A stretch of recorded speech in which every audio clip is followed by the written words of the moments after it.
Hey, what's up, guys? Yeah, I was looking at the stats. Perfect. No, you're great. Hey, we'll go ahead and start with questions. We'll go to Bob Crisbilla. Bob? Jeremiah, you were one of the few players that got to go with the flag, run around the sideline. Just what was that feeling like if this is indeed your final OU Texas game?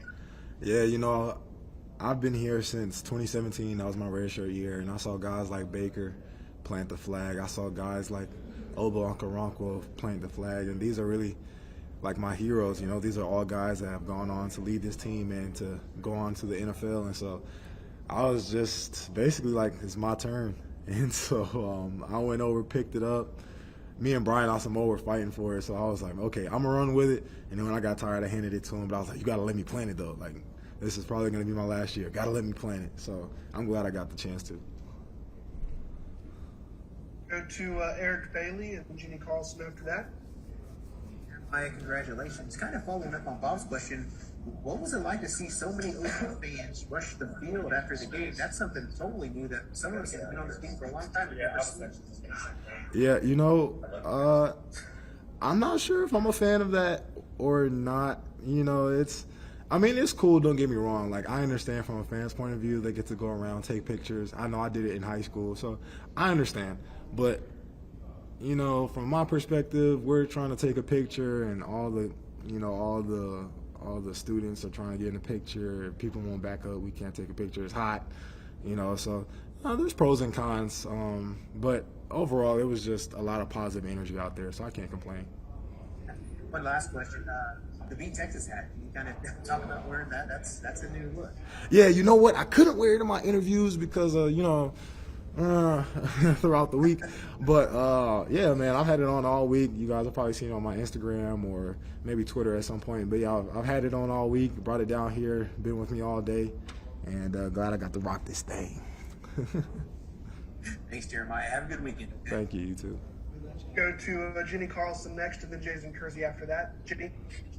Hey, Jeremiah, I don't know if you can even put into words what this game was like. I mean, you've played in some unbelievable OU Texas games, but just put us in your shoes for a second. All of college football was watching what you guys were doing. What did that moment feel like for y'all? From my perspective, I've been in the 25-game comeback versus Baylor. The past few Texas games, we've all won by less than a touchdown or 10 points or less. And so when you look at the clock and it's 14-0 and 13 minutes and 9 seconds left in the first quarter, you're just like, wow. First you gotta keep yourself cool, calm, and collected, and then you gotta tell yourself and the rest of your team, we just gotta get to work. There was never a moment in time where I thought that we were gonna lose. But I was frustrated that we were making it harder on ourselves than what we needed to be. But as a captain, as a leader, I knew that we could come back, and I knew that it was only a matter of time until we got things rolling, and obviously we did there at the end. Go to Jason Kersey with The Athletic. Hey, man, it's a cool hat, but you're covering up your bald head. I don't know how I feel about that. Fresh shave. No. Hey, man, obviously the spark, I wonder if you could talk a little bit about the spark that you guys got from Caleb coming in and talk a little bit about his performance and how well he played. Yeah, he just came in and did his job.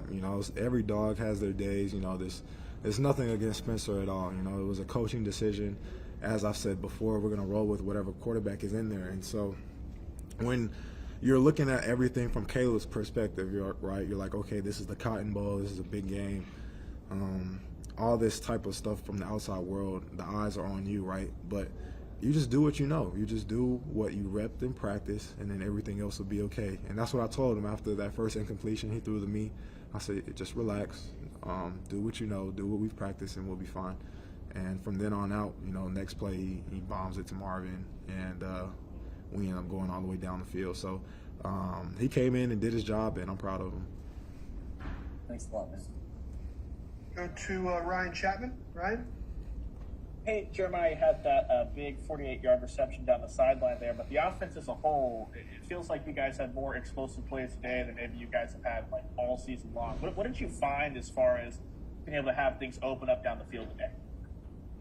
Yeah, it's just part. Well, number one, it's part of the game plan that we do need to get more explosive plays down the field, and two, the running game also helped. Obviously, when you got guys worried about Kennedy Brooks rushing for so many yards every single play, you got to account for that. And then we're leaving guys one-on-one down the field, and at the end of the day, we're just letting guys go and make plays, as I just talked about with Marvin and the rest of the guys. So I'm glad we were able to execute.